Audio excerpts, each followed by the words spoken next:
Es un gusto verlos nuevamente en tu programa de salud Siempre Sano, transmitido en BHTV, nuestro canal.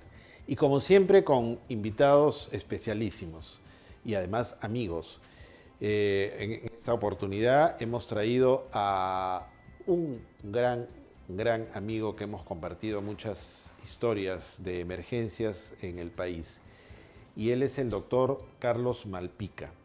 El doctor Carlos Malpica es egresado de la Universidad Nacional Mayor de San Marcos, con especialidad en emergencias y desastres de la misma Universidad de San Marcos, y además es presidente de la Asociación Peruana de Atención Prehospitalaria, pero también él es brigadier mayor del Cuerpo General de Bomberos del Perú y director general de formación académica de dicho cuerpo. Así que es un honor y un gusto tenerte acá, Carlos. Bienvenido a este programa. Gracias, Walter. Feliz, después de varios plantones. Así es. No, pero además justificados, porque de eso justamente vamos a hablar. Como bombero, cuéntanos, ¿cómo está en estos momentos el Cuerpo General de Bomberos? Es un cuerpo sacrificado, sabemos que no reciben sueldo, sin embargo, los esfuerzos que hacen, y vamos a hablar de la experiencia del incendio de Barrios Altos. ¿Cómo está el tema de los bomberos actualmente? ¿Qué carencias? Siempre con carencias, obviamente. Yo en octubre de este año 2025 cumplo 40 años en el cuerpo. No es que sea viejo, sino que soy antiguo. El cuerpo de bomberos como tal, primero no existió inicialmente como cuerpo, sino eran varias compañías y se remonta a más de 160 años. Cuando se crea el sistema de defensa civil en los años 72, después del terremoto de Yungay, Velasco es el que absorbe al cuerpo de bomberos como parte del Estado. Porque hasta antes de eso era una entidad netamente privada, ¿no? de civiles. Luego en su evolución, en algún momento tuvo una buena época que hubo una recolección, se destinaban el 1 y el 0.5% de la luz industrial y comercial al fondo del cuerpo de bomberos, ¿no? Que ahora sería pues como seguramente 100 o 150 millones de soles, ¿no? Pero al final, cuando llega el 92 y toda la caja pública se unifica, regresamos nuevamente a un presupuesto. La realidad es que durante toda su permanencia como asociación civil y luego como cuerpo de bomberos, como parte del Estado, hasta hace 7 años que se crea la intendencia y el cuerpo de bomberos queda como una asociación cívica por un decreto ley que es el 1260, nunca el financiamiento ha sido el adecuado. Siempre ha habido grandes brechas. La situación actual es que se cuenta con un presupuesto anual de 96 millones de soles para atender 247 compañías de bomberos a nivel nacional en 27 departamentales, con una población más o menos de 18.000 bomberos, con 1.300 vehículos, de los cuales el 40% está fuera de servicio por antigüedad. 40%. 40%. El gran problema del cuerpo de bomberos es financiamiento. La brecha estimada que se requieren inversiones son más o menos 3.000 millones de soles. Y cuando mencionabas tú de que al principio había un presupuesto que era generado por un porcentaje que venía de la luz, ¿en esa época el presupuesto alcanzaba o también era deficitario? Era, digamos, más de lo que sería ahora, claro, pero siempre ha habido problemas de financiamiento, Entonces, actualmente de esos 96 millones de soles, solamente 25 es para inversiones. Entonces, si la brecha es de 3.000 millones y el presupuesto de inversiones es 25, como más o menos en 120 años debemos cerrar la brecha, ¿no? Entonces, ¿qué recomendaciones harías tú para mejorar el Cuerpo General de Bomberos? Porque realmente es una institución muy necesaria que siempre está sacando la cara por las necesidades y por las emergencias. ¿Qué cosas tú recomendarías? Primero, hacer un plan, digamos, una línea base y proyectar el tema de inversiones para los siguientes 5 y 10 años. Tiene que haber una sensibilización por parte del Ministerio de Economía, de la Comisión de Presupuesto del Congreso y la decisión política de quien sea el presidente para realmente generar un cambio en la modernización. Lo que pasa es que el presupuesto se maneja anualmente. O sea, es como que le das propina a tu hijo el domingo y él gestiona en base a la semana, pero no hay una mirada más de fondo. Entonces, se ha hecho una estimación reciente, más o menos renovar 800 vehículos entre ambulancias, escalas telescópicas, camiones. Sería una IOR por 1.460 millones de soles. Pero lógicamente cuando vamos con un monto así, lo que sentimos son carcajadas, pues, ¿no? Pero tiene que haber pues algunas propuestas. Quizás más acertadas. Más que un tema de dame plata y voy a salir de compras y voy a comprar, yo creo que, por ejemplo, ¿no? Ahora que estamos con la onda coreana, que las entidades o las empresas privadas, perdón, las empresas públicas del mismo Estado o de la Fuerza Armada, como el CIMA o FAMESAC, que van en FAMESAC, que es la fábrica de municiones del ejército, ya está empezando a ensamblar ambulancias. Entonces, el mismo Estado, a través de una empresa pública, va a poder ofertar ambulancias. La pregunta es, digo, ¿por qué no podríamos hacer algo así con el mismo FAMESAC o con el CIMA, de traer una línea de Hyundai de camiones de bombero y desarrollar una industria, una transferencia tecnológica, hacer una industria de ensamblaje de vehículos contra incendio, que no solamente sería para el mercado local, sino para toda América Latina. Toda ¿no? Latinoamérica. Bueno, Entonces, ese tipo de ideas o propuestas. De ideas yo creo que son más atractivas que solamente es dame plata. Dame ¿no? plata. Bueno, aterrizando en cosas que nos han sucedido y que nos pasan todavía, cuéntanos por qué se originó. Tú has estado en este incendio de los Barrios Altos, has participado desde el primer momento, entonces quiero que nos cuentes cómo se originó y qué pasó y si esto ya está totalmente inactivo, este incendio. El último incendio en Barrios Altos, la manzana colindante a la maternidad de Lima, es una consecuencia. Es una consecuencia de un crecimiento urbano desordenado, es consecuencia de una falta de supervisión. ¿Qué es lo que ha pasado aquí? Esta es una manzana enorme que equivale a unas 6 u 8 manzanas convencionales, digamos, de 100%. O sea, debe ser un área de unos 80.000 metros cuadrados, en la cual los edificios normalmente dan frente a la calle. Estos edificios están dentro de la manzana, como una trastienda de viviendas.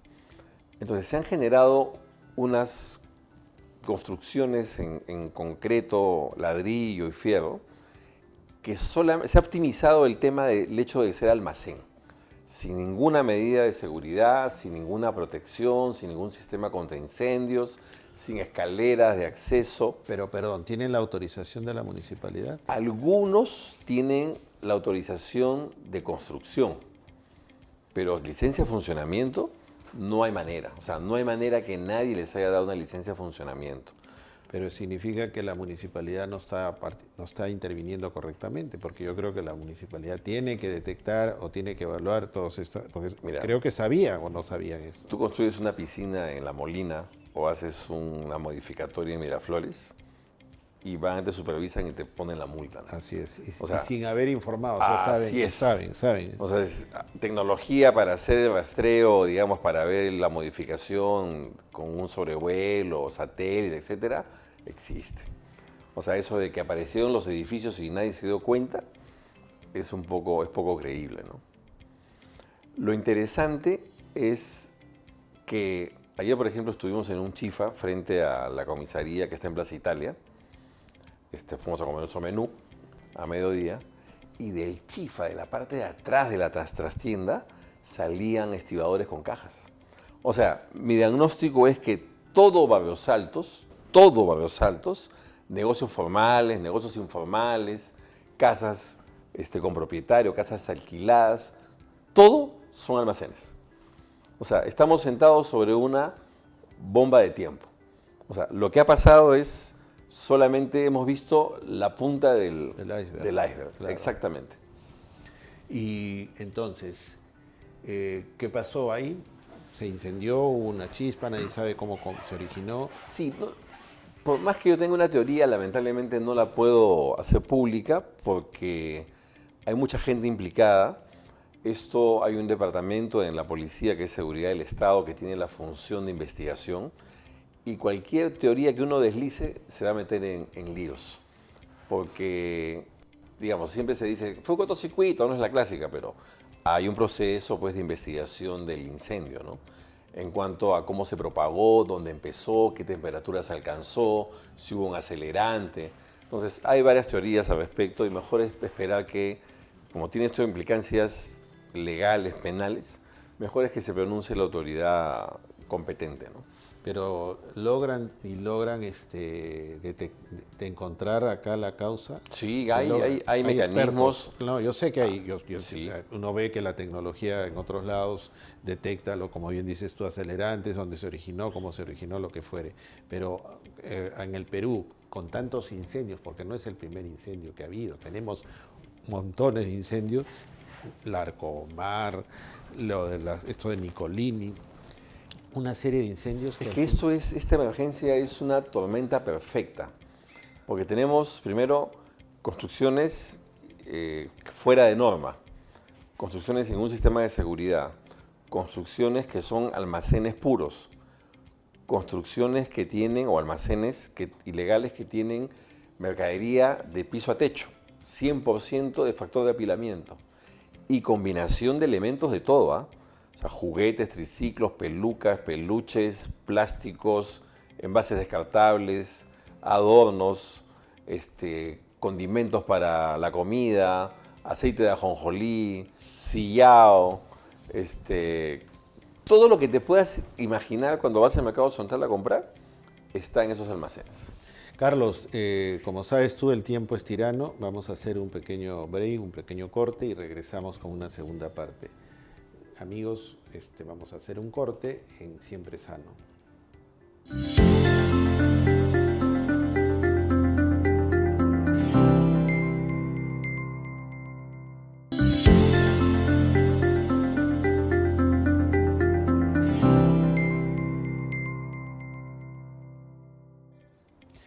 Hola amigos, nuevamente en Siempre Sano, tu programa de salud. Y estamos con un gran invitado, es nuestro amigo Carlos Malpica. Y estábamos hablando de este tema que lamentablemente, como bien decía, es el pico de un iceberg, de un problema que tiene que ver con la informalidad en nuestro país, de almacenes que no son controlados, de depósitos que no son chequeados por la municipalidad, o sea, hay mucha informalidad. Y esto puede volver a presentarse en cualquier momento, no olvidemos la serie y la cantidad de incendios que han habido. Pregunta, ¿por qué no se declaró estado de emergencia y qué es lo que se necesita para declarar estado de emergencia en un incendio como este tan grande y que ha durado tantos días? Creo que nunca hemos tenido un incendio tan... Mi explicación es de que ha habido un tema de comunicación. Lo que pasa es que es una emergencia totalmente atípica. No ha habido una cosa como esta antes. Y los números han ido avanzando hasta que se ha llegado a un 90% de avance y ese 10% son 3 o 4 focos que son combustible, o sea, alimentos, aceites, cajas, plásticos, baterías de litio, que están encerrados en 4 edificaciones que están a medio colapsar y que mientras que no termine de colapsar o no termine de abrirse, no hay manera de acceder, porque hay edificios que no están comprometidos, pero hacen de barrera. Entonces, las escalas telescópicas, las plataformas, no tienen ángulo de disparo del agua. Y aparte que están metidos 60, 80 metros dentro de la manzana. Y están matizados y cubiertos por, digamos, 10 agrupaciones de viviendas. describirlo es un poco complejo. No, entiendo, porque creo que casi la mayoría de los ciudadanos, por lo menos de nuestra edad, hemos estado en el centro, conocemos esa zona, hemos recorrido alguna vez. Probablemente los jóvenes ya no van por ahí, pero... Por eso, lamentablemente, ha tenido que romperse paredes de casa para poder acceder a determinadas Pero zonas. además hay otro problema ahí, el tema de hidrantes, que probablemente no haya mucha... El problema es de la norma. La norma te dice que debes tener un hidrante cada 300 metros, pero de manera genérica. Tenemos una red contra incendios que está diseñada para casas, para viviendas, no para una zona de almacenaje. Tenemos edificaciones que están como almacén, que tienen especificaciones técnicas de construcción y vigas y columnas como vivienda, no las especificaciones técnicas y los diámetros y las varillas, etcétera, necesarias para un almacén. Por eso, siempre es el tema, es un país informal, porque todo lo que nos cuentas hay que informalidad acá, informalidad. Ahora, ¿por qué no se hizo la declaratoria? Porque quizás, casi no me da culpa, los bomberos no terminamos de explicar la necesidad real. Se habló en algún momento de digamos, demolición, pero quizás no lo canalizamos adecuadamente. Ahora que ya se han liberado varias partes, se puede acceder y ver mejor. Lo otro, la Municipalidad de Lima, es cierto que ha ayudado con alguna maquinaria, hay brigadistas, se están viendo la parte humanitaria de los afectados, pero yo tampoco creo que tenga competencias, digamos, de ingeniería o expertos para hacer semejante demolición. Perdón, acá tenemos algo que ya lo hemos vivido, un déjà vu. Porque cuando tú me hablabas de todo esto, yo me acordaba de la experiencia que me tocó vivir, porque yo recién llegaba de fuera del país, de Mesa Redonda. Entonces fue un desastre, porque fue un desastre de muertes. Acá creo que no ha habido ningún muerto. Felizmente no ha habido ningún muerto. Felizmente la vida humana no ha sido afectada, pero ahí sí, 300 muertos, desaparecidos. Además, sí. La emergencia empezó con fallecidos. Exacto, entonces el tema es, no colapsaron emergencias, etcétera. Pero entonces uno dice, hemos sido informales, hemos hecho reuniones, hemos hecho una serie de eventos para mejorar la situación de salud, sin embargo, repetimos y repetimos y repetimos la historia. O sea, no somos un país que aprendemos. Mira, yo he escuchado un informe de una evaluación del de la Municipalidad de Lima, que decían que en el empadronamiento anterior habían 180 estibadores y ahora son casi 1.800 o 2.000. Imagina que fuesen 2.000 y que cada estibador con su carretilla moviliza cargas de 50 kilos, que haga 20 viajes al día. O sea, estamos hablando de 2.000 toneladas de mercancía, de mercadería, que se mueve en la zona. Entonces tú vas al mercado central y dices, quiero un ciento de esto. Si tú le dices al cliente, ¿sabes qué? Venga mañana, no te compra. Dice, espere media horita que ahorita se la traigo.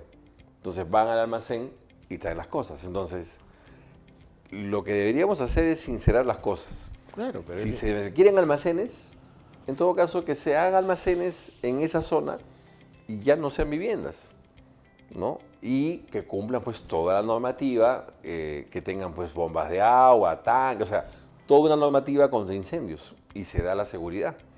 Pero si tienes una persona que arrienda o subarrienda su vivienda y en los 2 primeros pisos tiene cajas de almacén y vive en la azotea arrinconado por ganar ese dinero, entonces al final se genera un ecosistema nuevo en base al movimiento de la mercadería y almacenaje. Pero acá, cuando yo comentaba lo de Mesa Redonda, aparte al margen de que es lamentable la muerte que hubo, me acuerdo también que todas las autoridades llegaron a ese lugar. Es cierto, hubieron muchos muertos, pero creo que este desastre mereció la presencia, creo, del alcalde de Lima, de los muchos ministros e incluso de la propia presidenta, que solamente inaugura colegios. Yo creo que ella debió estar ahí para darle ese apoyo y ese empuje para que las cosas El mejoren. primero que ha ido el día martes ha sido el premier Adriansen. Ya. Es más, a gente que ahí hizo una pequeña protesta y todo, pero él fue. Ahora, el viernes, el comandante general llama la atención porque la maquinaria estaba funcionando solamente en horas del día. Entonces, hace el llamado y al final el Ministerio de Vivienda y la Municipalidad de Lima, que tenían estos cargadores frontales y volquetes, empiezan a operar 24 horas. El domingo, lamentablemente, todas las entidades que nos estaban apoyando bajaron la guardia. Y ahí tenemos la indignación del comandante Panizo, que salió en un tono enérgico exigiendo pues la presencia de las autoridades y más que las autoridades del apoyo de las instituciones, ¿no? Entonces, al final los comentarios son pues tienes a un bombero que quiere solucionar el tema, que quiere terminar las labores el domingo y al final lo sientes pues completamente indignado porque no puede generarse ningún avance, porque ahí nos damos cuenta que ya no es competencia nuestra, sino que necesitamos articular con el resto de instituciones. Pero por eso, entonces, ¿por qué no declarar el estado de emergencia o acudir a dónde está, como comentábamos, INDECI, dónde está el propio Ministerio de Defensa? Yo creo que se ha creído en algún momento de que los bomberos tienen capacidad para resolverlo todo. Y en medida que hemos ido complicándonos con el avance, al final hemos dicho, no, acá no llegamos. Entonces, incluso para demoler, la demolición es competencia del municipio, pero tiene que haber, pues entiendo yo, un informe técnico y tiene que haber además un acto resolutivo. O sea, no es que cojo mi pala, pongo un caucho de dinamita y lo vuelo, no es tan así. Sino al final los propietarios que son damnificados, o digamos que son los culpables, van a terminar como damnificados, ¿no? Siempre hablamos de lo malo, pero ¿qué cosa positiva has visto tú en esta? Porque siempre hay solidaridad, cosas que pasan. ¿Qué cosa positiva has visto dentro de este desastre de Barrios Altos? Bueno, la gente común de a pie, en horas de la mañana, al mediodía y después, y algunas empresas privadas de comida, han hecho sus donaciones anónimas, ¿no? Completamente anónimas. Tú caminabas por la calle y te daban una bolsita con un hidratante, su agua sellada, y te daban 1 o 2 panes con atún, con mantequilla, con una jamonada, o sea, pero es gente que se ha organizado y han dicho, vamos a llevarle a los bomberos y a la policía alguna pollería, y otra empresa de hamburguesas también han sostenido varios días con colaboraciones la alimentación del personal, ¿no? No, pero te das cuenta, la solidaridad siempre está ahí, y eso hay que rescatarlo, ¿no? Sí, por supuesto. Hay que ¿no? rescatar Agradecimiento a todas esas personas de buen corazón, ¿no? Así es, porque así como le damos a las autoridades que no participan o que no están presentes o que no apoyan en la medida que quisiéramos, pero también hay que darle el saludo a toda esta población civil y, como bien dices, incluso anónima, que no quiere que sepan, pero que colaboran y ayudan.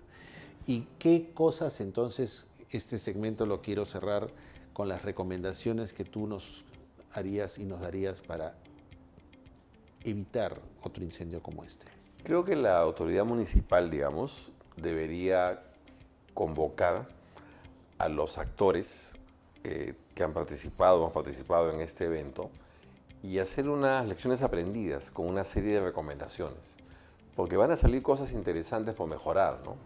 Desde el punto de vista normativo, constructivo, qué se va a hacer en esa zona, recomendaciones de cómo evitar, o sea, educación a la población de cómo evitar este tipo de tragedias, emergencias.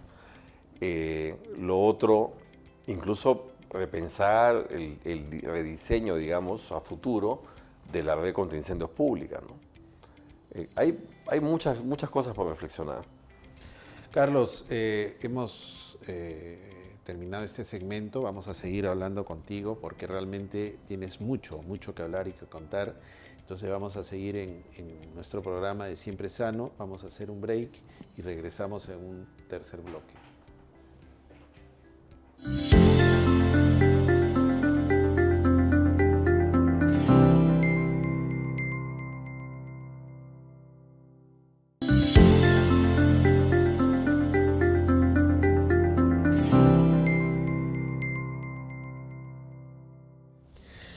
Estamos nuevamente en Siempre Sano, y el programa que se publica o que sale todos los sábados al mediodía. Y tenemos a un gran amigo, Carlos Malpica, que tiene una experiencia no solamente como bombero. Ahora vamos a hablar de la parte médica de las emergencias y desastres. La primera pregunta que te quisiera hacer es, para que todo el público que nos escucha, que nos ve, ¿cuál es la diferencia entre emergencia y una urgencia? Porque lamentablemente tenemos un sistema de salud que mucha gente va a que lo atiendan en las emergencias porque tiene una simple gripe, porque tiene se golpeó el dedo, lo que fuere. Entonces yo creo que la gente tiene que tomar conciencia y no abarrotar las emergencias, porque cuando realmente sucede una, la emergencia está llena de patologías que no justifican. Cuéntanos qué es una emergencia y qué es una urgencia. Muy interesante. Primero, de que hay una normativa, una norma técnica que divide las prioridades en 1, 2, 3, 4 de números romanos. La 1 es la emergencia y el 4, digamos, es una consulta de baja prioridad. El tema de urgencia y emergencia, la emergencia es cuando hay riesgo de vida. O sea, tienes un paciente con una hemorragia, tienes un paciente con una insuficiencia respiratoria severa, tienes un paciente, pues, por el tema de dolor, un cálculo renal, ¿no? La urgencia es una situación en la que no hay riesgo de vida, pero el daño que se pueda generar sí puede generar una secuela o puede generar incluso en el futuro, si no se toma acción, riesgo de vida. Así es. Entonces, la emergencia es de acción inmediata. O sea, tienes minutos. La urgencia puede esperar pues 10, 15 minutos. Y ya de ahí venimos con las urgencias menores y las no prioridades, ¿no? Entonces, una gripe, por ejemplo, una faringoamigdalitis sin fiebre, es una urgencia, una prioridad 4. Pero si ya tiene fiebre, es 3. Entonces, en la parte privada, por ejemplo, hay mucho. El reclamo más frecuente es que lo que yo tengo es una emergencia. Entonces dice, he estado con fiebre, he podido convulsionar. Y le explicas, mire señor, las convulsiones solamente es en niños de 1 a 2 años. Después de 2 años la posibilidad es mínima. En un adulto que convulsione por fiebre, no es el caso. En el niño sí, la fiebre sí es una prioridad 2 por el riesgo de convulsión. Entonces, como eso hay un listado enorme de patologías. En la parte pública, normalmente un hospital, digamos, imaginemos para hacer un número redondo, tiene 1000 camas. Entonces, del 8, máximo el 10% de las camas del hospital deberían de ser de emergencia. Entonces, en este hospital ficticio, tenemos que tiene 1000 camas, de las cuales 100 son de emergencia. ¿Ok? Normalmente, la proporción que debería atender, las consultas, digamos, o atención de pacientes, que debería ser el hospital, debería ser, pues, el 85 o el 90% de toda la producción del hospital. Pero, ¿qué está pasando? Que la gente no quiere sacar su cita o no encuentra la cita o la cita es muy tardía y entonces vamos por emergencia que es más rápido. Y entonces empiezan a ir por emergencia. Si tú revisas la estadística de los hospitales, están llegando casi a que el 50% de la producción del hospital se da en la emergencia. Y entonces por eso es que tenemos las emergencias como las tenemos. Ahora, el que las emergencias estén llenas genera fatiga en el personal y genera que los costos de atención para esa faringitis o esa fiebre sean mucho mayores. El otro problema es de que aumentan los errores que uno puede cometer por la saturación que hay. Y lo otro que te dice, mira, cuando uno quiere conocer un sistema de salud, la recomendación es anda a la emergencia de cualquier hospital y ahí vas a ver cómo son las cosas. Si tú vas a una emergencia, la emergencia está, digamos, tiene flujo, hay pacientes, entonces es un sistema de salud no congestionado. Lo que demuestra la emergencia saturada es que el primer nivel no funciona. El primer nivel no sirve. Eso es lo que justamente... El primer nivel no resuelve. Para la parte preventiva promocional, pero para las no urgencias no está descongestionado en los hospitales. Y la solución no es tener emergencias más grandes, ¿no?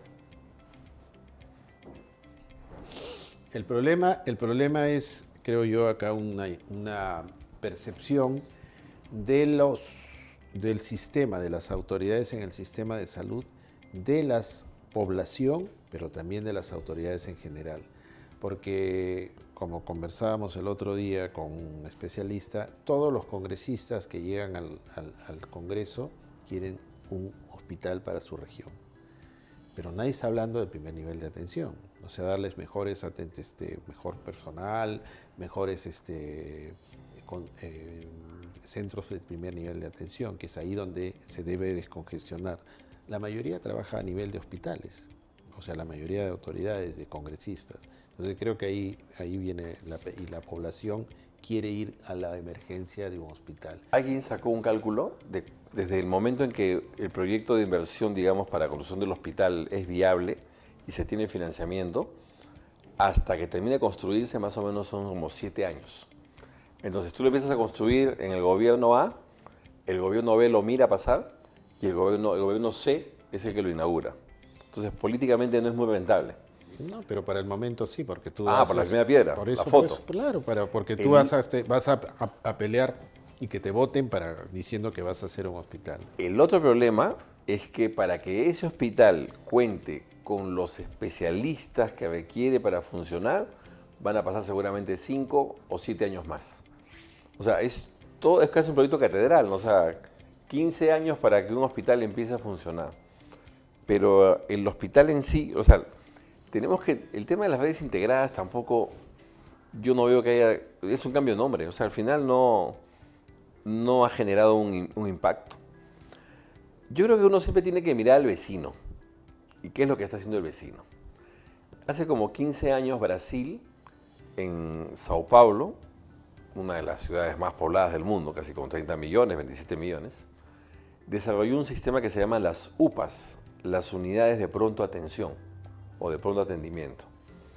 La UPA es una estructura que tiene 1.200 metros cuadrados de un solo nivel en material prefabricado que se puede construir más o menos en 3 meses. Es como material como si fuesen contenedores. Todas las líneas vitales pasan por debajo y lo que tienes, hay 3 tipos, A, B y C, digamos. La configuración más sencilla es una unidad de shock trauma con 2 camas para atender 2 pacientes en paro cardíaco críticos. Tienes 4 consultorios en las que haces medicina y pediatría y tienes unas 10 camas de observación. ¿Cuál es la función de la UPA? La UPA es un servicio que funciona 24 horas donde vas a hacer el descarte de qué cosas son las que tienen que ir al hospital, qué cosas son las que das de alta. Entonces la faringitis, la gripe, la bronquitis. Es una especie de un triaje. Es como un triaje, pero le da solución. O sea, le das el tratamiento completo. Pero te sirve. Las colitis, las diarreas no deben llegar pues al hospital. Deben quedarse en la UPA. Entonces tú observas, examinas, tienes un laboratorio básico, tienes ecografía y cada cierta cantidad de UPAs, una UPA es más o menos para 200.000 habitantes. En cada UPA o cada agrupamiento de UPAs tienes un tomógrafo disponible. Entonces te accidentas, llega la ambulancia del SAMU, te deja en la UPA, hacen la evaluación, te hacen la tomografía, si no hay lesión, a tu casa. Si hay alguna duda, en todo caso haces una videollamada o pasas las imágenes al neurocirujano y con eso defines el caso.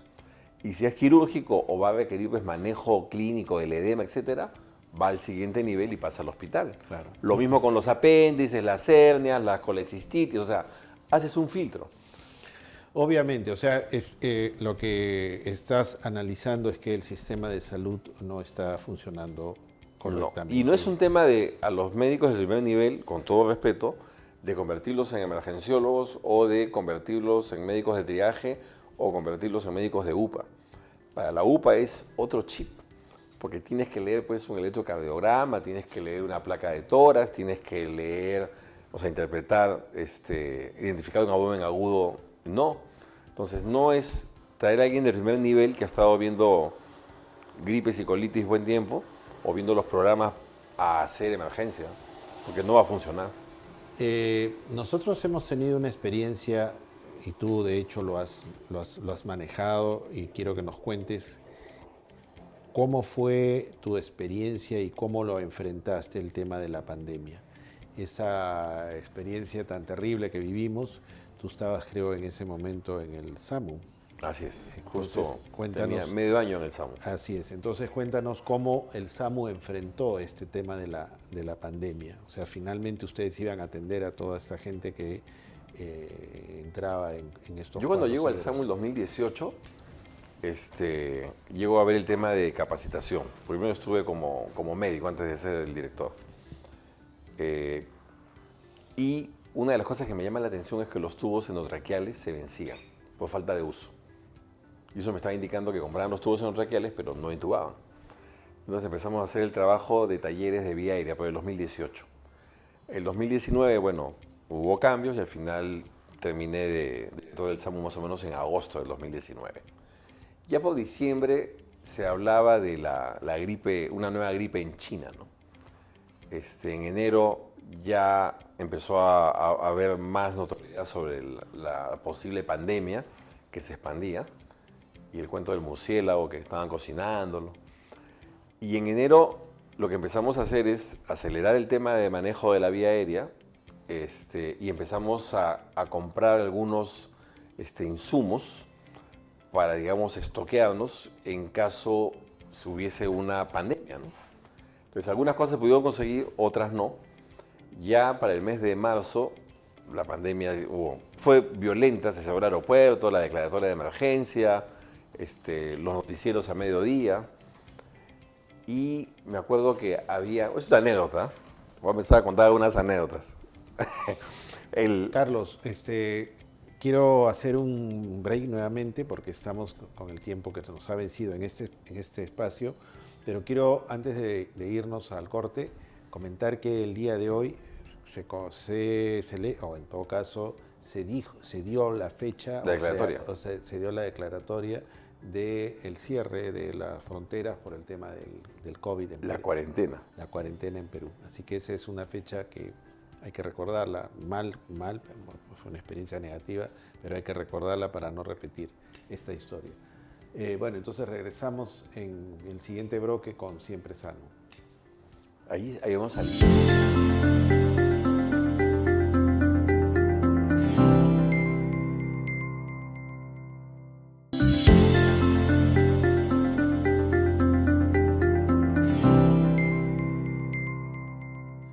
Nuevamente en Siempre Sano, tu programa de salud por VH TV, nuestro canal.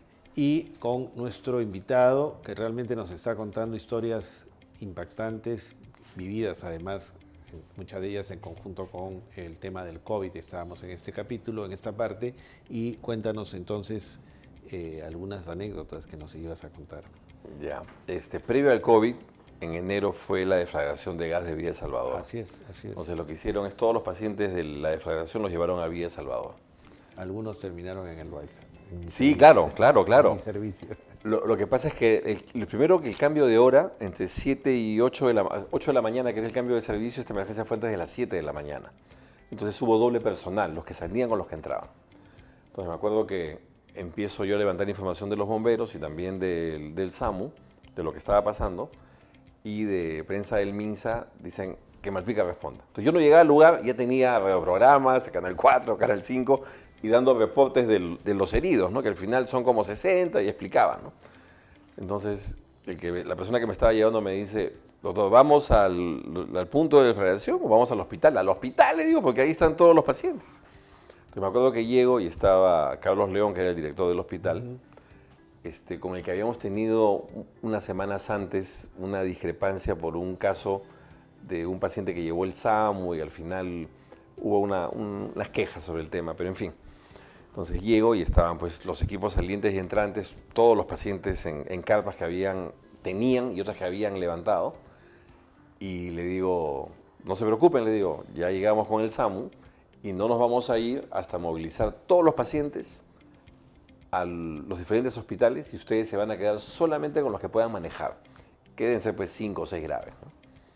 Bueno, al final hicimos un levantamiento de todos los casos, empecé a llamar a algunos hospitales, nadie me hacía caso.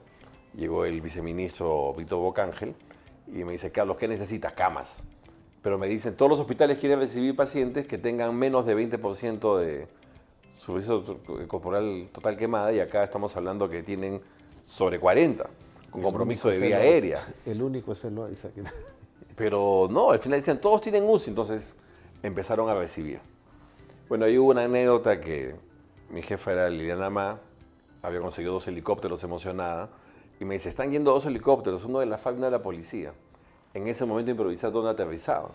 Al final hubo un campo deportivo, se improvisó el aterrizaje, empezamos a priorizar pacientes para que vayan en el helicóptero, todas las ambulancias las teníamos allí, los helicópteros iban a Rebagliati, a coordinar en ese momento, porque había un tiempo de 10 minutos para que reciban 2 ambulancias de STAE, de salud, los pacientes en el Rebagliati, todo una locura. Bueno, al final, por la cantidad el porcentaje de lesiones, de porcentaje de quemaduras y la gravedad de las lesiones, hubo realmente pocos sobrevivientes.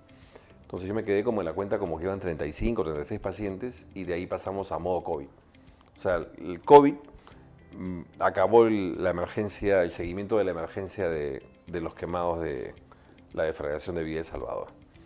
Entramos a modo COVID y el problema eran los CPPs. Entonces me llama una amiga de la Sociedad de Minería. Para los que no conocen, ¿qué cosas son los CPPs? Los equipos de protección personal, para el personal. Exacto. Sí, disculpa.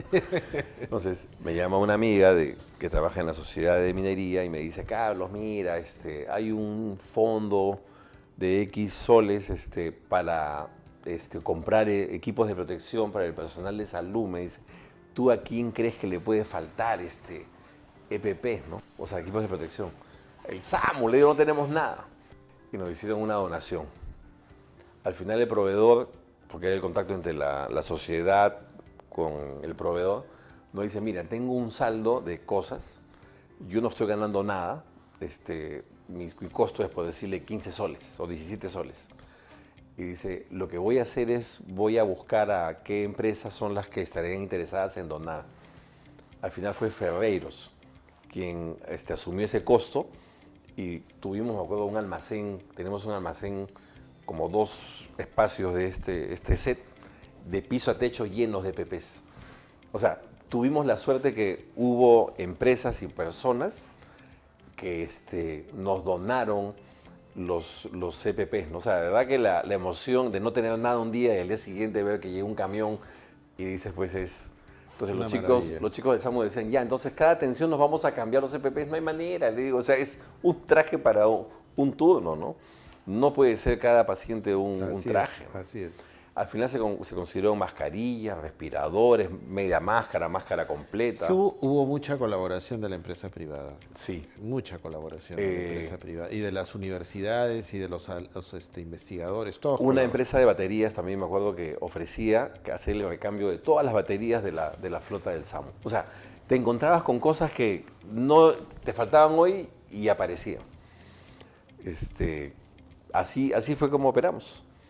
En el mes de marzo, sí, ha sido abril, me llaman de Cancillería un viernes en la noche.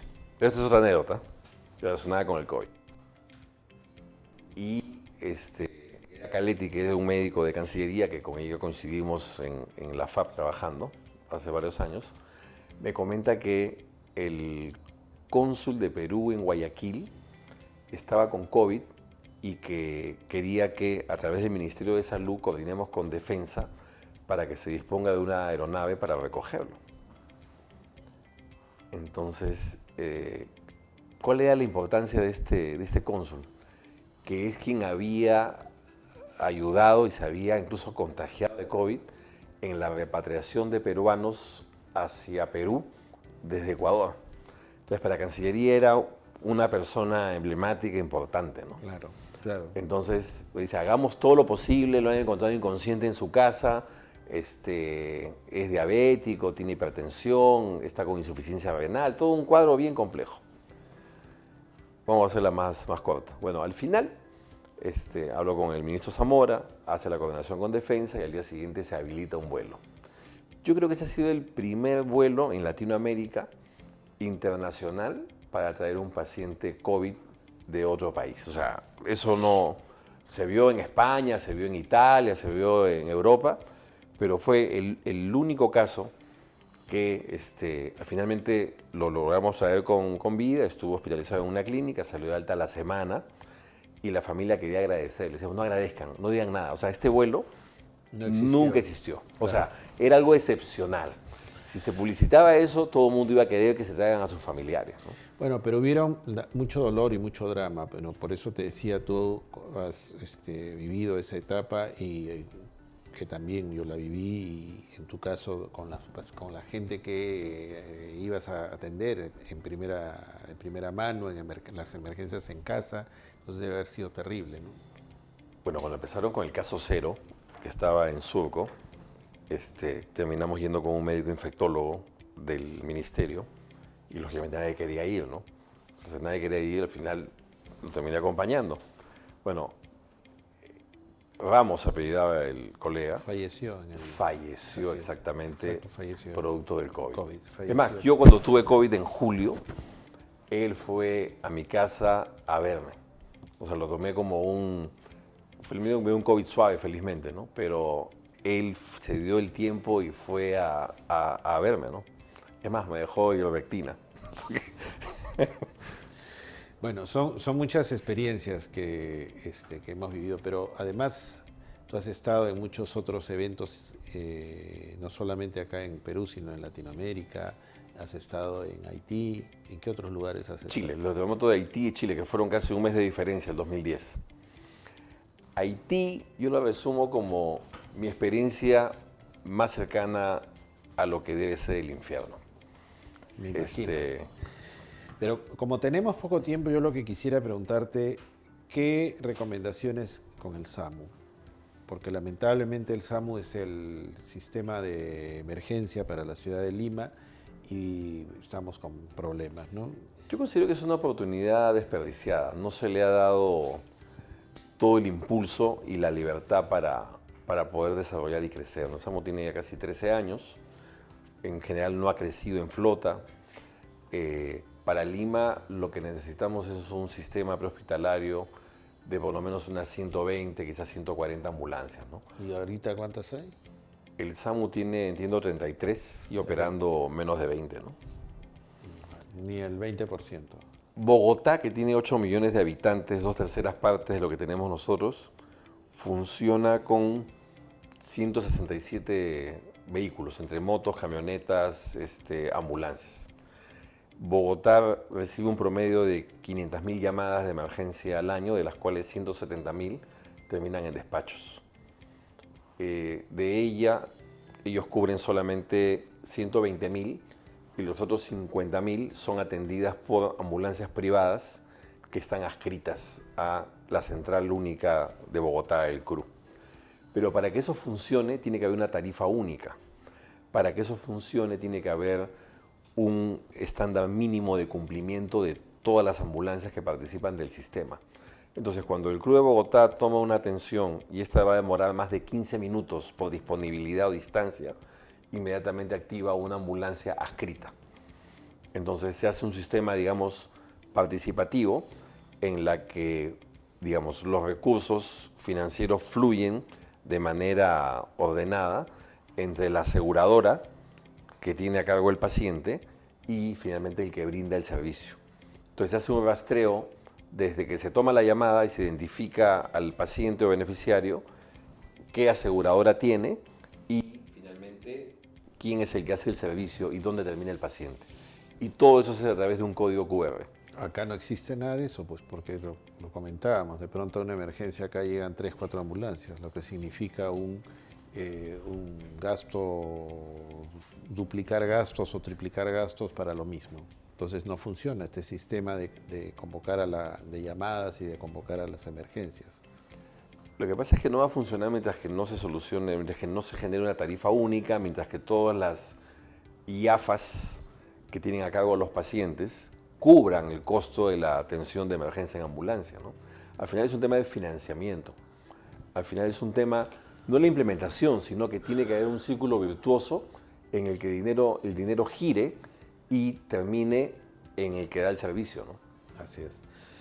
Carlos, realmente queda en el tintero muchas cosas de conversar, porque esto es un tema importante para nuestra población, para toda la ciudad, para todo el país en general, y creo que te vamos a invitar en otra oportunidad para seguir hablando de esto. Creo que ha sido muy grato tenerte, muy didáctico, y para la gente cómo se debe manejar una emergencia, las experiencias que has vivido tú, que vives, y creo que transmitirlas es muy importante. Así que me siento muy honrado de tenerte en este programa, muy contento y muy feliz, y creo que los ciudadanos van a agradecer este programa. Muchas gracias a todos, a BHTV, nuestro canal, y en el próximo sábado nos vemos nuevamente en Siempre Sano.